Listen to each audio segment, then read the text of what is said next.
What's going on? Nothing. We're not leaving until you tell us what happened.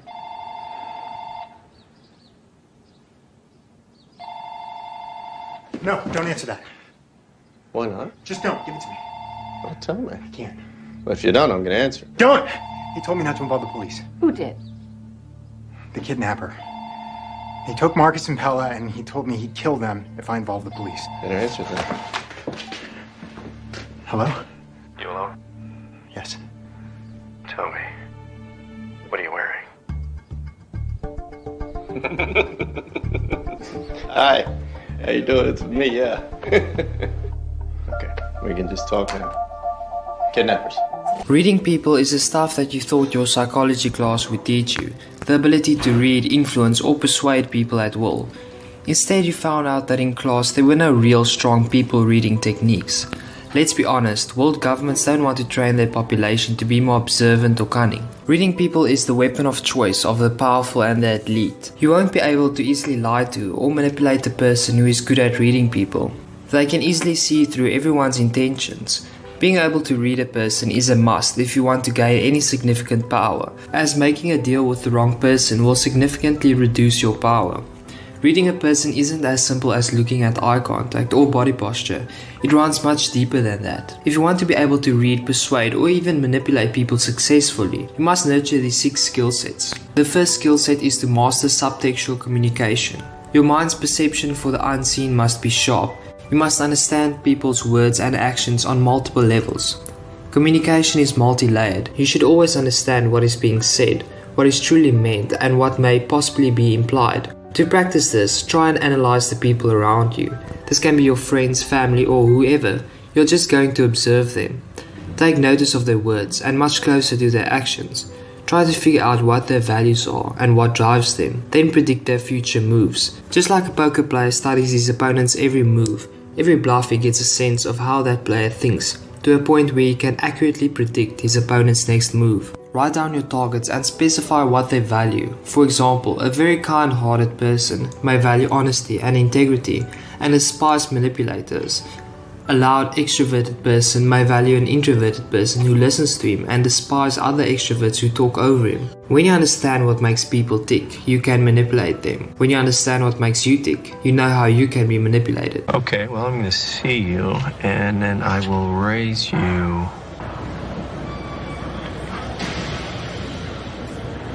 All in.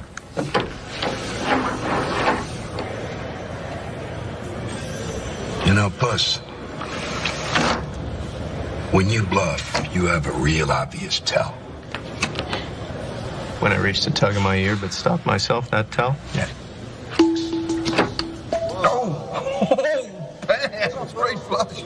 He got you good. The average person is largely unaware of the underlying dynamics present in their environment, which is why the power-hungry king appreciates the sleeping pawn. Heightened powers of observation are deemed threatening despite being inherently passive in nature. You may not wish to threaten another's interest, but if the other person is aware of your strong observational power, they will find it hard to trust you, fearful in the paranoia that your skill could somehow expose them. This is one of the many reasons the ability to appear unintelligent is useful and necessary, for it serves as the most effective form of concealment. You see, my friends think you're an idiot. Everybody says that. Sometimes they're not nice. Yes. Being a fool gives you a sort of power, doesn't it? You're there, and you're not there. It's like having a wizard's cloak of invisibility. I don't understand what you're saying, sir, but I like wizards. The other man said that he'd get me a root beer, but he never did. Looking back, I should have known it was you the first time I saw you. You're going down for this one. You might as well go down as your real self. That root beer coming? Why don't you just talk to me, Thomas? There's no point in hiding anymore. I can see you.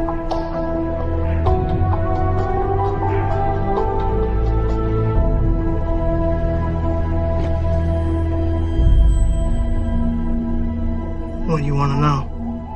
The second skill is to think more logically instead of emotionally. People who are good at reading people possess a high degree of self-control and do not easily become emotional. They are open-minded to facts, logic and reasoning, but closed-minded to opinions. Therefore, they are not easily manipulated by charm. Their reasoning comes from analyzing data and facts. To practice this, whenever you feel angry or irritated at someone, instead of lashing out, calm yourself down and do not act impulsively. This might be hard to do at first, but with practice you can master your emotions. Emotional reasoning leads to incorrect deductions, poor judgment and a loss of self-control. Your inarticulate rage is understandable, but it's misplaced. You should probably just calm down. You calm yourself down. I'm not angry. Stop. Okay, I'm going.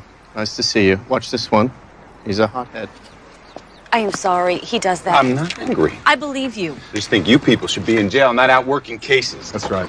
Well, we're not in jail. We're here, so keep moving. Or else what? You gonna make us move? If you like. Hey, go ahead. Make me move. All right, that's enough. You're both being childish. You take your hands. Hey, Get off. hey. Whoa. Come on. Break it up. Sorry. That's it. Come on. I'll see you back at the office. Knock it off. Come on. The third skill set, you must develop wit. People test each other through tests and psychological ambushes. For example, a girl can test your confidence and insecurities by making a remark of your body or giving you questions that put you in a bad light. Politicians or celebrities frequently get tested by interviewers to put them in a bad light. You called him a cholo in there. That's kind of racially motivated. Did you mean to say it like that? Mate, shut the f*** up and get away from me. You're in. Remember that Jesus shit you brought up? Yeah. It's such a stupid question, man. What? It's a question people want to know, man. You're an idiot. If your wit isn't developed, these quick deadly attacks can make you look bad and lower your social value. However, if you are skilled and fast in this art, the attack can be deflected. You've called women you don't like fat pigs, dogs, slobs, and disgusting animals. Your Twitter account... Only Rosie O'Donnell. Or actually be counter-attacked to boost your social value. I've made a separate video explaining how to pass these tests in detail.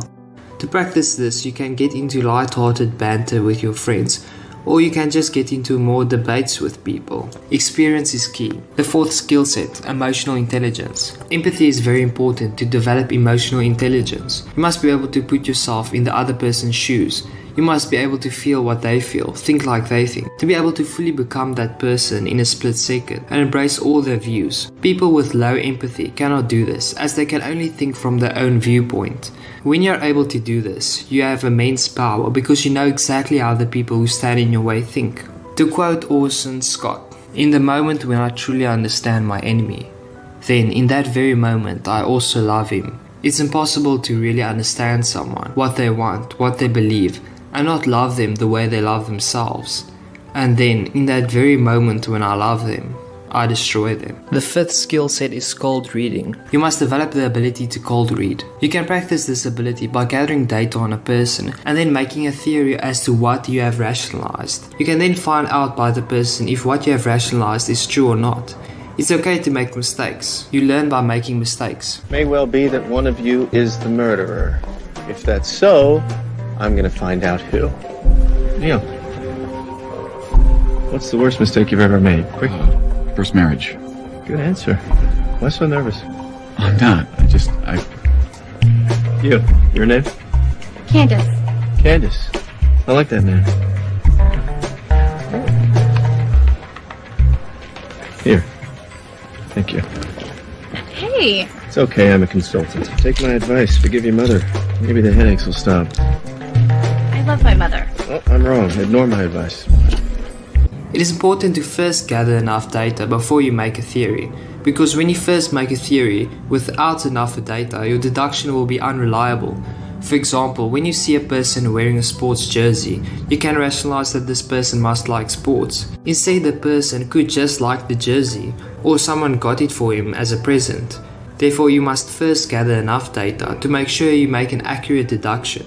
Having the ability to make accurate generalizations about a person without even psychologically probing them gives you a massive advantage over those untrained in the reading of non-verbal cues. A good book to learn cold reading is What everybody is saying, an ex-FBI's agent's guide to speed reading people. The last skill set is superficial charm. Reading people requires constant in-field analysis and calibration. Every interaction you have should have meaning to it. In your conversations, you should be summing people up and collecting information on them so that you may better understand their nature. If you can do this, you can calibrate your demeanor to their tastes and successfully socialize with a diverse range of characters. Charm is necessary for comfort, and comfort is necessary for trust. And without trust, your options are limited. To practice this, when you are meeting someone, mirror their behaviors. Remember, the fastest way to get trust from someone is to mirror them. To make a safer cigarette, we do it, and then suddenly, that's not good enough.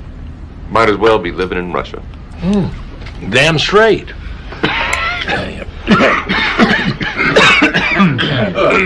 People tend to love themselves and their beliefs, and when you are a reflection of them, they will love you for it and become comfortable and open up. I imagine it must be so exciting to squeeze your finger here and watch something die over there. Did you do it? Sometimes severity is the price we pay for greatness. I couldn't agree more.